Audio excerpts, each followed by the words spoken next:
ba Yung naman? warrant of arrest ng ICC, di ba may nagsalita na noon, may kopya na ako eh. Nasa Si telepono. Ombudsman. Nako, ang sabi nitong isa naman, ay wala pang kopya ng warrant of arrest kay De La Rosa. Wala pa po yan. Pwede na pala lumabas si, Pwede na. si Senador De La Rosa. Di pa, paano paglabas niya? Saka bigla lumabas din Ayun, yung yun warrant. ang problema. Pero ito ang hindi rin daw totoo, Jen. Ano pa yan? Ano, puro hindi Ang totoo dami to, palang hindi totoo. Ano ba Yung naman? warrant of arrest ng ICC, di ba may nagsalita na noon, may kopya na ako eh. Nasa Si telepono. Ombudsman. Nako, ang sabi nitong isa naman, ay wala pang kopya ng warrant of arrest. Ayun. ICC kay De La Rosa, wala pa po yan. Oo. Pwede na pala lumabas si, Pwede na. si Senador De La Rosa. Pwede na, lumabas ka na, Senador. Wala naman eh. Di pa, paano paglabas niya? Saka bigla lumabas din Ayun, yung yun warrant. ang problema. Ay, wala naman pala warrant of arrest. Oh, meron na. Disgrasya. Nako. Alam mo kung sino may sabi? Sino nagsabi na wala talagang warrant of arrest? Si Remulla din.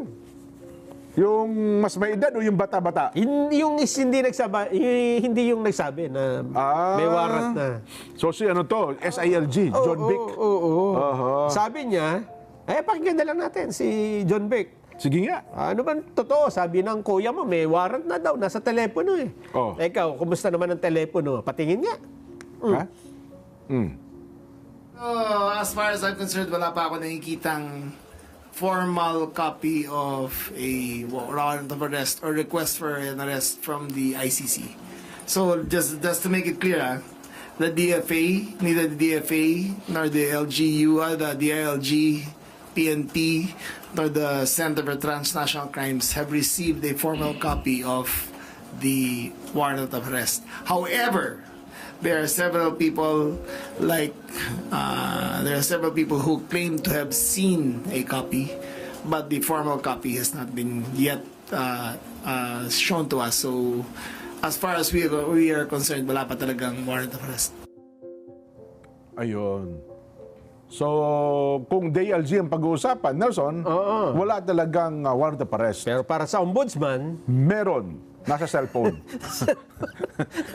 ang problema, ang ginamit na warrant of arrest kay dating Pangulong Duterte ay nasa cellphone din eh. Oo nga, wala yung hard copy. Talagang online lang eh. Oo nga. Paano kung gamitin din yun, di ba? Senador Bato, isip pa muna. Wag muna. Wag ka muna magpagupit. Delikado. Baka kasi baka isipin, lumalago na yata yung buhok mo, baka nga, pagpunta mo na ng barbershop. Wag mo na. Matagal pa naman, hahaba yan. Oo. Eto, si District Engineer Henry Alcantara ay bumawi na po, mga kababayan. So ito, kumpirmado na ito ngayon. Kumpirmado. Kasi kahapon may palutang na issue lang eh. Ang sabi niya, wala, hindi totoo. Na? Hindi totoo na babawiin ko ang aking testimonya. Ayan. So walang recantation. Wala daw. Ayan, no? Tahasan niya sinabi yan, ha? At alam mo kung sino nagsalita. In behalf of Engineer Alcantara. Siguro masakit din yung lamunan niya. Si Attorney Emil Carlo Joven, Legal Counsel ni Alcantara. Kasi yung nagsalita nung nakaraan, abogado naman ni Senator Joel. Yeah, so abogado sa abogado po ang naglalaban ngayon. Ayun. Pero yung video ay bago, ha? Talagang pumunta si Alcantara sa DOJ para sa pagpututuloy ng kanyang preliminary investigation kaugnay ng flood control scam. So itong araw ito yan, bago yan. Bago yan, bago. Ayun. Kaya lang hindi na siya nagpaunlak ng interview. Kaya hindi siya nagsalita. So yung abogado na lamang niya ang nagsabi. Oo, kasi tinatanong siya, totoo ba na Babawi kayo ng new statement, hindi. At kahapon, Jen, yung Bryce Hernandez naman, nagsabi din na hindi daw siya. Yung abogado rin, hindi rin daw babawi. Hindi raw binabawi yung... Ayun. Saan ba napulot ng abogado ni Senador Joel yung kanyang sinabi na babawi raw? Yun nga. At yun naman ay lumabas kasi sa isang interview naman ata sa kanya sa online. Yes. Well, abangan natin. Kasi mismong ang Senado nag-react eh. Di ba?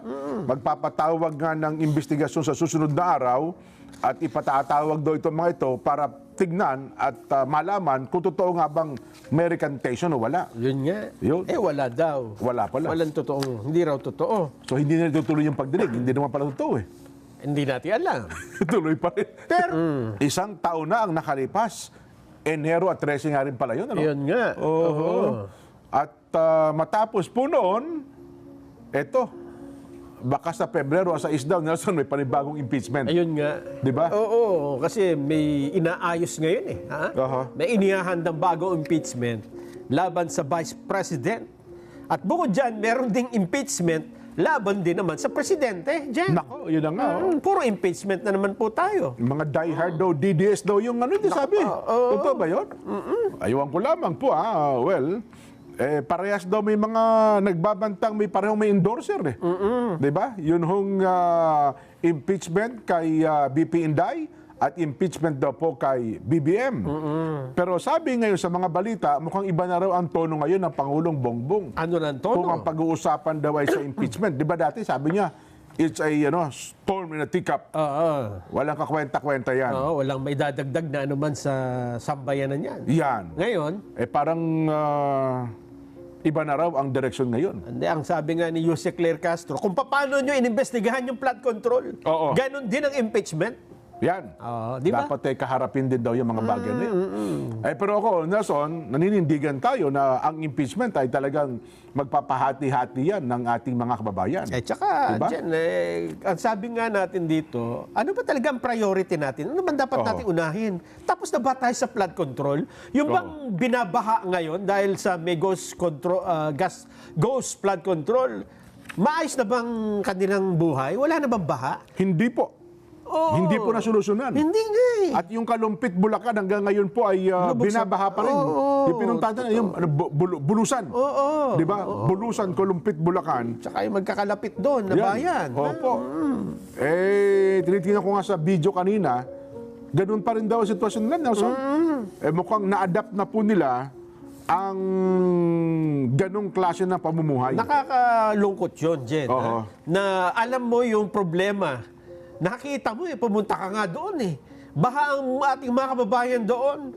Tapos sa loob ng isang taon, walang nagawang solusyon. Wala. Itatanong nila, meron bang gobyerno sa Pilipinas pagka ganon? Di ba? Nakakalungkot mang sabihin, sana ay umiral talaga ang gobyerno. At ngayon, Nelson, pinagtatalunan pa nila, ay may tutuloy pa ba ang mga flood control na ito? Dapat nga doon, nung nakita nilang baha doon, Jen, di ba? Dapat in-immediately na, dapat, walang nangyari dito. Ghost flood control, hindi ginawa. Mag-emergency tayo, pagawa natin ito ng bago. Tama. Ako yung naging tugon, ang naging problema, nakita ko yon. Tapusin yung flood control sa Kalumpit. Dapat sa loob ng pagpasok ng 2026. Pagawa sa iba, ponduhan ng bago. Wala na dapat dyan, plug dyan. Kontrolado dapat. Tapos habulin mo yung kung sino yung hindi gumawa na maayos. Nasanay kasi tayo na kapag may problema, itigil yan. Oo. Ganun lagi. No? Hindi, kawawa yung mga tao. Di ba? Hindi na solusyonan yung problema. Ando, lalong lumalala. Panagutin yung accountable, di ba? Pero yung serbisyong napabayaan, dapat ibigay. Ituloy natin kasi kailangan naman talaga yun eh. Totoo. Una best, kailangan talaga ng flood control sa lugar na yon. Bakit po naging controversial at na-iskandalo? Kasi po naging ghost. Hindi po nila tinapos at hindi po nila tinuloy. Talagang iba, wala talaga. Yes. Pero ang tanong, kailangan ba ang flood control? Sagot, kailangan po. Di ba? Yes. Kaya nga inaprubahan nila ang project at proyekto doon eh. Bakit ngayon kailangan pala? Hindi na natin tinuloy. Nagkaroon kasi na iskandalo eh. Dahil pa sa nagkaroon na iskandalo, hindi na natin itutuloy. Dapat unahin natin yung yun dapat. nakalubog ngayon doon. Di ba? Oho. Kasi kung wala po talagang mangyayari na ganun, na mabilis na pagkilos, isipin ng mga tao doon, pinabayaan na sila. Ay, tsak Di ba? yun. Investigasyon ka na investigasyon sa flood control, pero yung mga biktima, nakalubog pa rin sa baha. Magagalit sila sa gobyerno. Kasi kung may kontrobersya, pero ano ba, may kontrobersya na no? At inayos nila. Adi, ang dating sa kahit pala may kontrobersya, inayos naman. Ganun pa man, maayos na po ang kalagayan namin dito. Dapat ganon. Di ba? Oo. Pwede na sabihin, hindi na namin tinuloy kasi nagkaroon ng iskandalo. Paano ngayon ang buhay ng ating mga kababayan doon? Kawawa. Paano masusolusyonan? Katulad dyan nung landfill dyan sa Cebu na gumuho. Dyan pala meron nang namatay na ilan na? 11 na? Mahigit 10 na, oo nga. Oo nga, Binaliw landfill sa Cebu City. Talaga naman, Ayun. Makakapanayan ba natin ito?